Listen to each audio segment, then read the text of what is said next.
ask questions when you're ready. Yeah, just overall thoughts, Coach, on another wild game, huh? Well, I'm trying to find the details out here. I thought the game had 3 different segments to it, and the first segment was us realizing the quickness that they had going right by us. You know, my analogy on radio and talking to assistant coaches walking up here. I think back 4 years ago when we played against UC Irvine, they had Mamadou Anjai, 7'6" kid. And you try to tell them, hey, you got to kick the ball back out. You're not going to score at the rim with them. And the first time we played them, we didn't understand it. Didn't look very good. Second time we played them down at their place, we were a little better, understood how to score against that. And then third time we ended up beating them in the Big West tournament. Fullerton reminds me of that in the sense that we can't simulate their quickness in practice. Our guys, I think they might be one of the quickest teams to the hoop and the most aggressive to the hoop that we've played against. They're so different from what Princeton does. You know, Fresno State had the big physical players, had athletes, but they weren't even that quick. And they play small. They went so small at a point there with Rowe as a 5-man. It was like, well, we would love to have Hank in the game as a great shot blocker, but then they bring him out and then Hank doesn't shoot the 3, so then they keep their shot blocker in. So I thought there was a lot of a chess match going on. And we just kind of committed to saying, well, we're going to have to go small with them and to try to make a comeback with, 3:54, 4 minutes to go, we're down by 11 points. And then we even went smaller and more rare in our offense was an open set in which we don't even have a post, period. And almost a 5-man motion out there because they were switching every screen. They went small and aggressive. Just give them credit because they're so aggressive on a consistent basis. They get the old-fashioned 3-pointers. You know, we say how many 3-pointers did we make? How many did they make that were, you know, taking contact and finishing at the rim? So it's a game that we have to learn a lot about from how to make adjustments from a coaching standpoint. I'd like to have had a better zone in and played more zone and be able to put Hank inside there and protect the rim. But then it's more difficult for us to score when there's really not the way they defend is that they send everything back down to the middle and Hank's not polished offensively as a low block scorer yet, so they end up doubling a lot there. There's just some things that we'll keep on learning and working on, but it was a great character and heart and toughness to fight back and put the game into overtime. As exciting as it was to have a mirror. And Luke Meikle almost stole the ball again at the end of the overtime and threw it. They maybe threw that guy in there too. To get to the game, to get that game to overtime was what I love about this team. I mean, there's some character stuff I love about our team. There's some fundamental stuff as a coach that I really feel like I've got to spend more time with them on the film room as far as what we're doing is to be able to develop our man-to-man technique against superior athletes, and then to have our zone be effective enough that we can get 8, 9, 10 possessions in a row out of it and get the rebound. You know, when we chart our zone's not bad. Our 1-3-1 zone's not bad, but rebounding it's poor.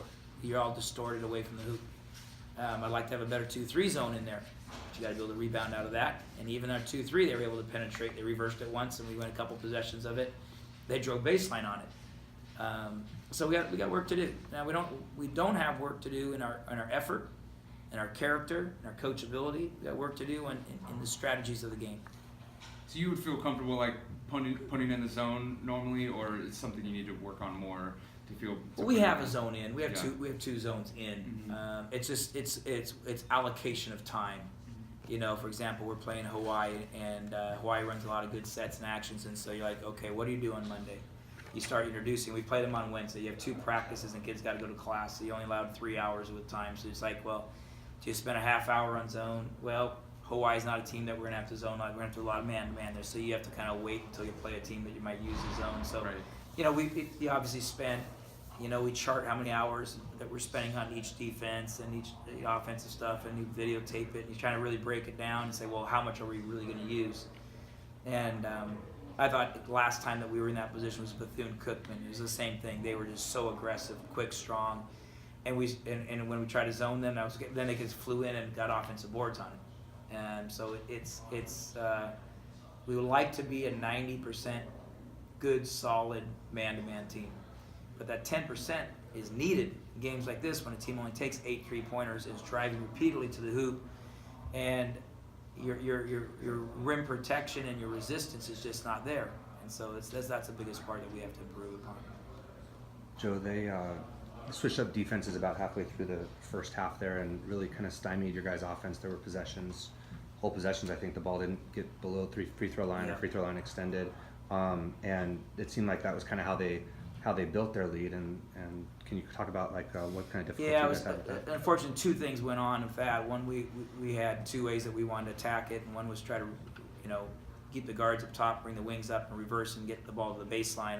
We've had some times where we've had chances to just make that play over the top for the lob to Josh, and we had an attempt. But again, the thing you can't simulate in practice when we do it, we don't have we have Mark Crow. Mark Crow's one long, quick guy. They got 4 or 5 long, quick guys. So when they're doing it, when we do it in practice, it doesn't look quite the same when you prepare against it. And then right then, Donovan had picked up some fouls, and we had Vic playing at the point.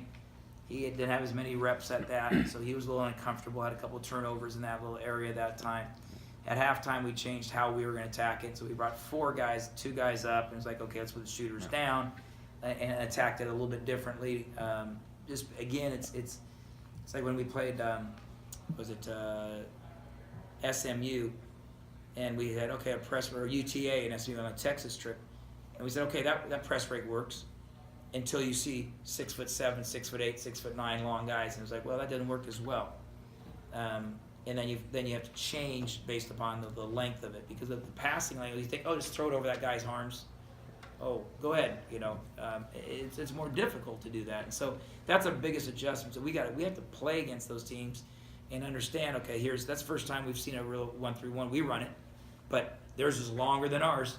Well, and I mean, you guys have had good people at the top of the 1-3-1, whether it's Nwaba or Crow this year, but Kyle Allman, I mean, to be at the top of that with his quickness and length combined, I mean, what kind of a weapon is he being able to do that and also score 30 points? Oh, I think he's outstanding. I mean, he just says outstanding player, and what as you mentioned is that two-way, he embraces 2 ways of the ball. He got good endurance, played a lot of minutes. Got a good motor, got a good amount of focus. He's going to be an outstanding player in the conference for a couple more years. So yeah, congratulations to him. Vic scored 33 tonight. I think it's maybe the first time I've seen in person a Cal Poly guy get 30. Can you talk about what kind of game he had and coming back from his injury and the fight that he showed? I think coming back from the injury, I think he's still got the injury. The injury he has is he got a actually bad foot and Achilles, as well as a glued up forehead right now. Took a great shot to the head. But Vic is just an old school baller. I mean, the more he's banged up, the more he's like a running back or a boxer. You hit him a couple times, he says, "Oh, right." So the fight started. Like a running back, you knock him down a few times, he wants the ball 3 or 4 more times. He's, "Oh, I'm going to get 5 more extra yards off that." And the guy is just such a tough competitor. Him and Donovan, I thought, were just outstanding to keep us going in there. But the offense is clearly been riding through them. In a team like this, that they have that much pressure, it's going to be. They extend that pressure out there in multiple ways, and those guys are quick enough. Why we're recruiting them the way the rules are now, you can't. We had a tough time, obviously, stopping their penetration, but it wasn't like they stopped Donovan and Vic a lot of times either. They have 4 guys that really go hard to the rim. I think we have 2. We got to develop other guys that can then put the ball on the ground and score and finish at the end there and get into a flow. Yeah, how do you get Josh and Luke and some of the big guys going inside to kind of take the pressure off those 2 guys? Clearly the biggest thing for both of those guys is time. They just I think Luke looks more polished in the post because Luke played all last year. I think Josh still struggles with learning the pace, the speed of the game. I mean, there's a lot going on out there. People double, they don't double. They crowd him, they don't crowd him. So he just needs time. There's no accelerating. see Josh's talent level and you go, wow, that's great. But then you realize that, he missed, he's been injured. He was out all of last year, and you think everything's going right, and then he gets injured again. He's out 3 more weeks, and so rust and that confidence and those repetitions and like, hey, here's where I go strong. Here's where I go weak. Here's where I just make the pass. You can just see the frustration that he has, trying to make something happen, but at the same time, relaxing and letting it happen. So you want everybody to be aggressive. Donovan, the first 10 games last year, assist-turnover ratio was atrocious. He had 20 turnovers and 10 assists. And he'd traveled every third time he touched the ball. He threw the ball off the backboard, and he watched a lot of film. Middle of the year, he was solid. By the end of the year, last year, we won 4 of our last 6 conference games. Donovan was running the show, and now he's doing what he's doing. And you have to stick with some guys, and you have to ride them. And Josh needs playing time. Luke needs good health. Hank needs playing time. They got to get out there and keep on playing and develop. Certain things you just can't coach in the books, in the video. It's got, hey, you got to get the reps. Feel that anxiety, feel the referees, the kind of calls they're not going to make, not getting sidetracked. So yeah, it's definitely a critical part for long term. Short term, too. The first 3 games against probably 3 out of the top, 5 maybe preseason teams in the Big West.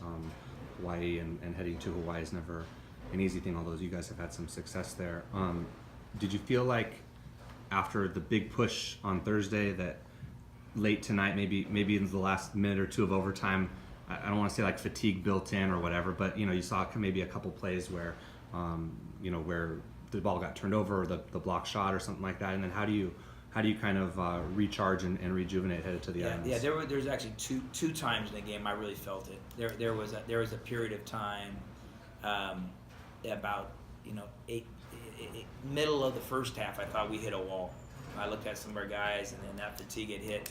I think the other thing about that, because of the Big West television situation, there's a little quirky scheduling, is that Northridge played Riverside on Wednesday night. Fullerton played Riverside on a Wednesday night at home. Right. So they got to stay home 2 extra days with rest and then come up here for the game. Every coach in America will tell you, hey, 2 days of rest is better than 1 day of rest, especially an emotional game there. But to get games on television is something that we got to do. That game was an ESPN3 televised game, and to get it covered, they moved it to a Wednesday. And I did think that they were fresher. I did think that they were more aggressive and more consistently aggressive. And I did think that we had a couple 2-minute spurts there. That's why you can see the lineup, the substitution pattern I had may not have made a lot of sense from time to time, but it was just looking for energy and legs. Looking for guys that, okay, can you give us now? All right, Hank's got a couple fouls now. All right, we got to take him out. Don's got fouls now. Okay, we got to throw him in. Trying to buy a couple minutes from guys from here to there. The small ball lineup tonight seemed maybe a little bit reactive because Jackson Rowe at the 5 is just hard to deal with. Is that something that you think you guys might kind of be more proactive about at times, and maybe force with other teams sometimes in terms of how you guys shoot the ball? Yeah, it's a good question. It's one that we always talk about. Is like, okay, but you also look at the long-term development of where you're going with Hank. I mean, Hank's minutes were very limited, but his production as a shot blocker is really good. His production on the offensive end is not so good right now. But how else is he going to develop that without being on that floor and getting some catches and then feeling that? So it's got to be kind of back and forth. I thought that it was reactionary because it's 4 minutes to go in the game, and you're like, okay, we got to be able to shoot some threes, and they're icing these wings, and the big stays down. We can throw the ball back and probably get a 3 at almost any time from Luke Meikle if he hits 1 or 2. Now, if he hits 1 or 2, they got to come up on Luke, and we're running an open set. You saw Donovan was able to refuse the screen, get straight in for the layup. So Don and Vic had the direct drives. They were getting the basket because they could score off the bounce. And that's the critical part there. I think that's something that we can get Marcellus to do a little bit more, is going to help us to have another attack point. But you still got to be able to make the finish, and then you got to be able to make a kick out on time to time. To read it, yeah. Anything? I have one more question. Dennis Cutts at UC Riverside got fired on New Year's Day. I wondered if you had any thoughts or reaction. Yeah, I know Dennis very well. I've golfed with him at our coaches retreat. One of the most professional, hardworking, loyal, intelligent, classy coaches that I've coached against and with and around in 31 years. I know he will have an excellent opportunity with another staff. It's unfortunate in college basketball, that we make those decisions mid-year. I don't think it's fair to the student athlete. I don't think it's fair to the staffs. But I'm not other institutions. I don't know the depths of anything else. I just know that my experience with Dennis Cutts. I texted with him afterwards and then said basically the same thing. Is this our profession's unforgiving? I get that. It's unfortunate, but every day I wake up, I think, okay, how would I put my life and soul into Cal Poly basketball? And it hurts when you see other people put that much in and are let go. But we also know that when you work on a boat, you're going to get wet. And that's what happens in college basketball. When you work in college basketball, great people are going to get let go. And sometimes it makes no sense whatsoever, the timing or the rationale or the understanding of it all. Then you go back to saying, yeah, I got a lot of work to do on my own boat. And so that's what we focus on. It's not something I brought up with the team. It's something we brought up with the staff, of course. And we go back on our own boat and try to clean our boat, refuel our boat, take care of our own boat, and that goes for our whole athletic department and community. Thanks, Joe. Thanks, Joe.